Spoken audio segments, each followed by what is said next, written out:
सीधे आपको ले चलते हैं। जातीय गणना को जारी किया गया है, इसको लेकर मीडिया को संबोधित किया जा रहा है, क्या कुछ कहा जा रहा है सुनाते हैं आपको भी।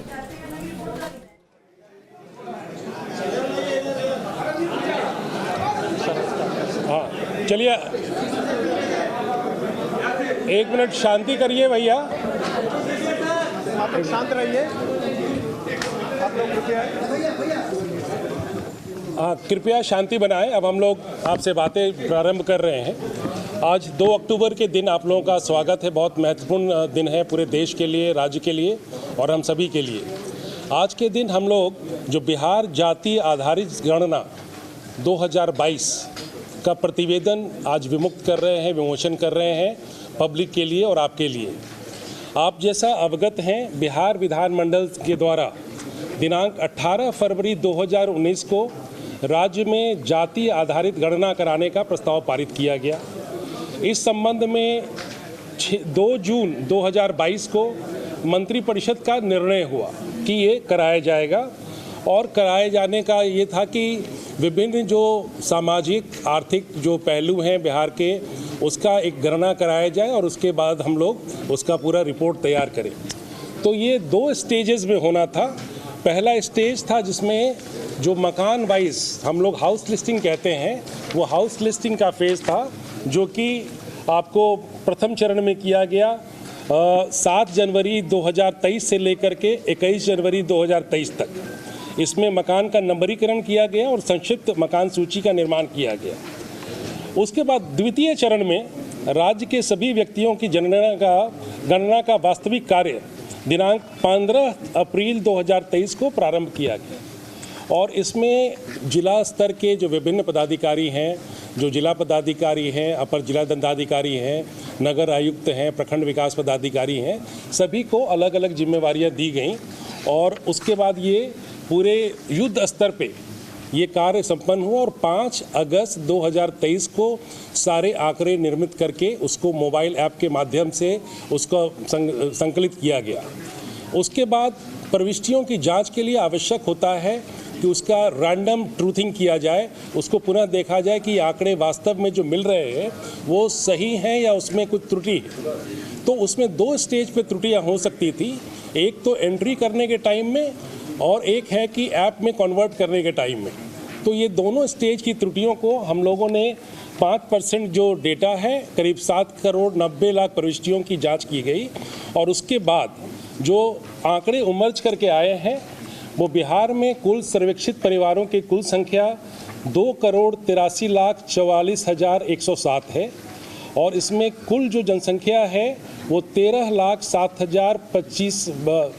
करोड़ 7 लाख 25 हजार 310 है, और इसमें अस्थायी प्रवासी स्थिति में 53 लाख 72 हजार 22 लोग हैं। इसी तरह से हम लोगों ने पूरे राज्य में जो फिगर्स हैं उसको संकलित करके पुरुषों की संख्या 4 करोड़ 41 लाख के करीब है, महिलाओं की संख्या 6 करोड़ 11 लाख के करीब है, और अन्य में हमारे 82,836 हैं। जो हमारा जेंडर रेशियो है, लिंग अनुपात है, वो 1000 पुरुष पे 953 महिलाएं पाई गई हैं। और इसका जो संकलन करके आज जो रिलीज़ कर रहे हैं डेटा, आप लोगों के सामने आपके पास उसकी कॉपी उपलब्ध करा दी गई है। अब हमारे इसके 2 जो मेन अभी हमारे जो करने वाले लोग हैं, एक जिन्होंने आंकड़ों को संकलित किया है और एक जिन्होंने उनको ऐप के माध्यम से कंप्यूटरीकृत किया है और रिपोर्ट तैयार किया है। तो ये आप लोगों को जान के बहुत खुशी होगी कि इतना बड़ा एक्सरसाइज इतने कम समय में इतने गुणवत्तापूर्ण ढंग से किया गया है। तो ये आवश्यक है, जो इसको करने वाले हैं हमारे प्रधान सचिव हैं सामान्य प्रशासन विभाग के, उनके साथ हैं सोहेल अख्तर जी जो सचिव है वहाँ, और श्री संतोष मल हैं जो IT डिपार्टमेंट के तरफ से वो कर रहे थे ऐप का। तो सबसे पहले मैं सोहेल से उनसे रिक्वेस्ट करूंगा कि आपको प्रक्रिया की डिटेलिंग दे दें, ताकि कोई आपको कहीं कोई गैप ना रहे समझने में पूरे प्रोसेस को, और आप अच्छा से इसको अपना रिपोर्ट करने के लिए आप पूरा फुल मटेरियल आपको मिल सके। सोहेल। धन्यवाद मुख्य सचिव महोदय। प्रक्रिया की पूरी जानकारी मुझको लगता है कि पत्रकार बंधुओं को अभी जो है उन्होंने पूरी तरह से इस चीज़ों को कवर भी किया है थ्रू आउट पूरी प्रोसेस में। सबसे पहले हम लोगों ने पूरे राज्य को प्रशासनिक इकाई में बांटा। ब्लॉक है, ब्लॉक के अंदर वार्ड है, वार्ड के अंदर पंचायत है, प्रशासनिक इकाइयों में बांटा। एक छोटा यूनिट 700 की आबादी का लगभग हमने बांटा, जिसको हम लोगों ने इनोमरेशन ब्लॉक कहा। हर इनोमरेशन ब्लॉक के लिए हमने एक प्रगणक रखा और हर 6 के लिए हम लोगों ने एक सुपरवाइज़र रखा जो उस काम को देख रहे थे।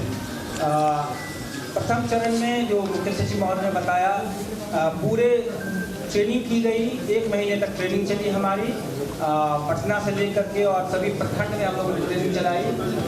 और ट्रेनिंग चलाने के बाद लगभग 2,34,666 इनोमरेटर की सेवा ली गई और 40,726 सुपरवाइजर की सेवा ली गई। और ट्रेनिंग का काम लगभग 3.5 लाख लोगों का 1 महीना तक चलता रहा। और ट्रेनिंग के बाद 7 जनवरी से हम लोगों ने मकान का नंबरीकरण किया और मकान से का हम लोगों ने डिटेल लिया कि कितने लोग उसमें रहते हैं, जो वहाँ के प्रधान ने कहा। फिर उन सभी आंकड़ों की एंट्री हम लोगों ने पोर्टल पे कराई। पोर्टल में आंकड़े कराने के बाद फिर द्वितीय फेज माननीय मुख्यमंत्री महोदय के कर कमलों से 15/4 को लॉन्च किया गया था। और बहुत आभार व्यक्त करता हूं मैं पूरे बिहार की जनता का, जिन्होंने बहुत बढ़ चढ़कर इसमें हिस्सा लिया।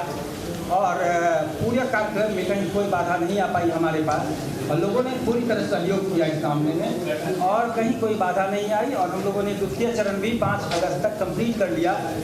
प्रक्रिया पूरी तरह सिक्योरिटी के साथ थी। हर मोबाइल ऐप में प्रधान सचिव बताएंगे, हर मोबाइल ऐप एक आदमी से टैग था। उस मोबाइल ऐप से दूसरा आदमी एंट्री नहीं कर सकता था। मोबाइल बदलने के अलावा कोई सब सारा जो एंट्री था वो हमारा पासवर्ड से था, सारा कुछ OTP से था। इसलिए पूरी प्रक्रिया बहुत अच्छी तरह से संपन्न कराई गई। 2,34,000 से अधिक सभी प्रबंधकों ने दिन रात काम किया है, उनका आभार है। 40,000 से अधिक सुपरवाइजरों ने मेहनत की है, उनका आभार है। 805 पदाधिकारियों ने, जिसमें 534 प्रखंड विकास पदाधिकारी, 534 अंचलाधिकारी, उसके अतिरिक्त 261 नगर आयोग एग्जीक्यूटिव अफसर ने किया, उनका बहुत आभार है। हमारे तरफ से, सरकार की ओर से, हमारी ओर से आभार है सभी जिलाधिकारियों का, जिन्होंने रात दिन इसमें मेहनत की है। अनुमंडल पदाधिकारी का SDO ने जिसके साथ जांच की है। अपर समाहर्ता 38 जिलों के जिला सांख्यिकी पदाधिकारियों ने बहुत मेहनत किया। इसमें जिंदा इतना बड़ा काम बहुत ही कम समय में बहुत गुणवत्तापूर्ण तरह से किया, तो सब आभार है। और मैं पुनः आप सबों का और बिहार की जनता का बहुत बहुत आभार व्यक्त करता हूँ।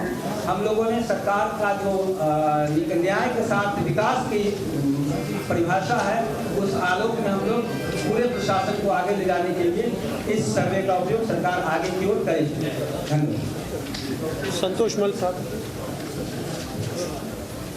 बहुत बहुत धन्यवाद सर। सभी पत्रकार बंधु, आपका धन्यवाद है। जब बिहार सरकार ने जाति आधारित जनगणना आयोजन करने का, जाति आधारित गणना का निर्णय लिया, उसके बाद उस गणना के वेब पोर्टल और मोबाइल ऐप के निर्माण की जिम्मेदारी बेल्ट्रॉन को सौंपी गई, सूचना प्रौद्योगिकी विभाग को सौंपी गई। उसके बाद हम लोगों ने बहुत कम समय में एक ऐप जिसका नाम बिजागा ऐप है, बिहार जाति आधारित गणना ऐप का शॉर्ट फॉर्म बिजागा ऐप, उसको डेवलप किया। और CBS पोर्टल जो है हमारा, उसको डेवलप किया। आपको मैं बताऊं, ये देश में अपने तरह का अभिनव परियोजना है। अन्य राज्यों में जो IT के मामले में हमसे कुछ आगे भी हैं, किसी का नाम नहीं लेना, उन्होंने भी इसके लिए अटेम्प्ट किया था, लेकिन उसका रिजल्ट इस प्रकार प्रकाशित ना हो पाया। सुहेल साहब ने बहुत मेहनत की इसमें, उनके और हमारी जो टेक्निकल टीम थी, जाहिद लतीफ़ हैं और सुशील पांडे हैं, नागेंद्र हैं, इन सभी ने दिन रात एक करके इस ऐप को डेवलप किया। इस ऐप की जो मैं प्रमुख बातें हैं वो आपको मोटा मोटा बता देता हूँ। ये ऐप जो था वो एंड्रॉयड 6 वर्जन को भी समर्थित करता है। आप सब जानते हैं आज के दिन हम लोग किस वर्जन में एंड्रॉयड के काम कर रहे हैं। ये छोटे से छोटा मोबाइल जो हमारे इनोवेटर के पास, प्रगणक के पास था, 2,34,000 से ज़्यादा प्रगणक थे, तो उनके सभी ऐप को, उनके मोबाइलों को समर्थन कर सके ऐसा ऐप बनाया गया। तो मोबाइल एंड्रॉयड वर्जन 6.0 को भी ये समर्थित करता है और ये बिल्कुल सिक्योर है। ऐप में कोई भी स्क्रीनशॉट नहीं ले सकता है किसी के डेटा का। ऐप में कोई भी स्क्रीन रिकॉर्डिंग नहीं की जा सकती है। इस कारण से जो हमारे जितने भी नागरिक हैं उनका डेटा पूर्णतः सुरक्षित है। ये हमारे किसी क्लाउड में इसका डेटा नहीं है। ये हमारे स्टेट डाटा सेंटर के 24 सर्वरों और 12 डेटाबेस सर्वरों में सुरक्षित है और किसी को इसका एक्सेस नहीं है। इसलिए ये पूर्णतः गोपनीय आंकड़े रखे गए हैं। निजता का जो अधिकार है और जो डेटा प्रोटेक्शन एक्ट है उसके तहत सारी जो सुरक्षाएं हैं वो इसमें लागू की गई हैं। cbs.bihar.gov.in हमारा पोर्टल था, विजागा ऐप था, रोल बेस्ड एक्सेस कंट्रोल दिया गया था। पहले इनुमरेटर, उसके बाद सुपरवाइज़र जो कि लगभग 40,000 थे, इनुमरेटर 2,34,000 थे और उसके बाद चार्ज ऑफिसर जो लगभग 820 के लगभग थे पूरे बिहार भर में, और फिर अनुमंडलाधिकारी और उसके बाद जिलाधिकारी। इन सभी के पास इसमें अलग अलग रोल बेस्ड एक्सेस कंट्रोल था। नीचे के स्तर का, उसके बाद के ऊपर के स्तर के द्वारा अनुमोदन होता था, तब ये आंकड़ा फाइनल होता था। जैसा मैं आपको बता चुका हूँ, कोई स्क्रीन रिकॉर्डिंग का सुविधा इसमें नहीं था। इसको हम लोग ने थोड़ा सा डिटेल और आपका समय लूँगा। एंगुलर फ्रंट एंड जावा में इसे लिखा गया है और जावा की मिडिल लेयर है और डेटाबेस जो है वो माइक्रोसॉफ्ट एसक्यूएल में है। और नाम की एंट्री तो बस करनी थी हमारे इनुमरेटर्स को, और आधार जब हमारे नागरिक उसको देना चाहें तब आधार की एंट्री करनी थी, अन्यथा इसमें एंट्री उन्हें नहीं करनी थी। ऐप इस तरह डिज़ाइन किया गया कि इसमें एरर की कम से कम संभावना रहे। तो मान लीजिए जैसे जो भी सूचक है, तो शिक्षा अगर किसी की पूर्व प्राथमिक की है तो वो ऐप में ही उसे बटन दबाना था, उसे एंट्री नहीं करनी थी। नाम और आधार की ही बस एंट्री करनी थी किसी भी न्यूमरेटर को। तो इसलिए कोशिश की गई कि अच्छे से अच्छा आंकड़ा जनरेट किया जा सके और इसे बहुत कम समय में किया गया। पहले इसका पायलट किया गया 6 जिलों में, लगभग 300 के लगभग न्यूमरेटर्स पे। उनके जो अनुभव, उनके साथ घूम घूम के जो समझ में आया उसको हम लोग ने इनकॉर्पोरेट किया और बेटर वर्जन उनको दिया। बीच बीच में जैसी जैसी आवश्यकता होती गई वैसे वैसे इसमें ऐप में हमने इसको इम्प्रूव किया और अभी इसका डेटा आपके सामने है। बहुत बहुत धन्यवाद। इसमें जो आगे में दिया गया है गोपीवाल संक्षिप्त विवरण है, जिसमें पिछड़ा वर्ग, अनुसूचित जाति, अनुसूचित जनजाति और अनारक्षित। तो इसमें पिछड़ा वर्ग में कौन कौन जातियाँ हैं ये स्पेसिफिक नहीं है, जैसे आपने जातियों का अलग दे दिया। तो ये बड़ी खबर इस वक्त बिहार से मिल रही है। जाति आधारित गणना की रिपोर्ट पुस्तिका जारी की गई है और आपकी टीवी स्क्रीन पर वो आंकड़े भी हम लगातार दिखा रहे हैं। जातीय गणना की रिपोर्ट अब सार्वजनिक कर दी गई है पटना से। आप सुन रहे थे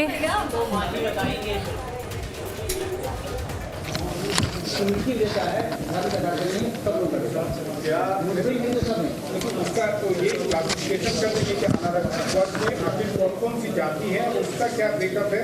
उसी तरीके से अत्यंत पिछड़ा वर्ग में कौन कौन सी जाति है उसका मतलब है, डिटेल है। लेकिन जो आप ये समाप्त किए हैं उसको एक तरह से क्लासिफाइड कर देंगे कि आखिर कौन कौन सा है। पिछड़ा वर्ग है तो 27.12 है, तो 27.12 में कौन कौन से कास्ट है वो हम आपको दे देंगे। नोटिफाइड ऑलरेडी नोटिफाइड है। उसके साथ ही अगर दे देना सर्वे करने वाले रजनी जी अनारक्षित में तो बता दें कि कम से कम उसमें मुस्लिम सवाल है या सिर्फ नहीं सब है।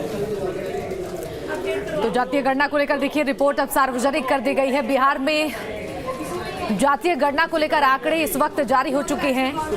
नीतीश सरकार का ये बड़ा दावा, आंकड़े जारी किए जा चुके हैं और आपको बता दें कि रिपोर्ट में पिछड़े वर्ग की संख्या 27.12% है, अनुसूचित जाति की संख्या 19.65% है। इसके अलावा अनुसूचित जनजाति की संख्या 1.68% है और बिहार में यादवों की संख्या 14% है। तो ये आंकड़े जिन्हें सार्वजनिक किया गया है, जिसमें राजपूतों की आबादी 3.45% 5% है। जातीय गणना की रिपोर्ट अब सार्वजनिक कर दी गई है और आप सुन रहे थे, प्रेस कॉन्फ्रेंस कर जातीय गणना की रिपोर्ट को सार्वजनिक किया गया है और ये तमाम आंकड़े सामने आए हैं। बिहार में कुर्मी जाति की संख्या 2.87% है, कुशवाहा जाति की संख्या 4.21% है। इसके अलावा धानुक जात की संख्या की बात की जाए तो 2.13% है।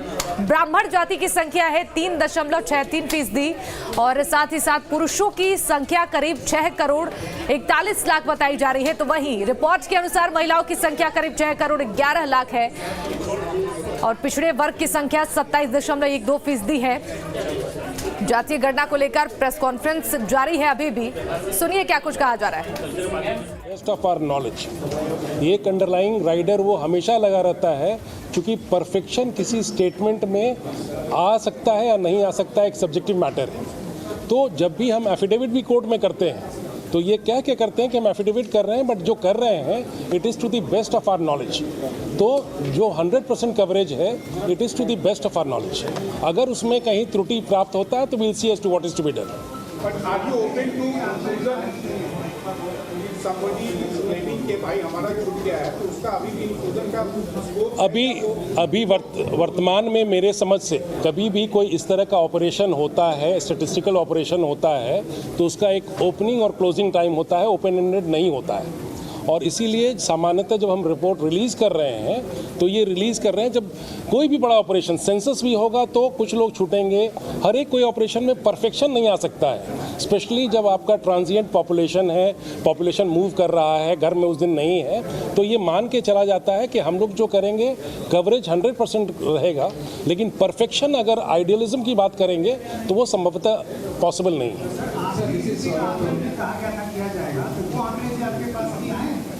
वो आंकड़े क्यों नहीं रिलीज किया जा रहा है? सोशियो इकोनॉमिक सर्वे जो आपने किया था उसके आंकड़े आज आपने क्यों नहीं रिलीज किया? ये important aspect of this survey was to know the economic condition of all the classes in Bihar, and we see no data about the economic condition or status of any of the caste, just the population figure. So ये how do we know the economic status of? हाँ नहीं, आपका point बिल्कुल valid है। This is stage 1। जब हम statistics क्या है, स्टैटिस्टिक ये स्टैटिस्टिकल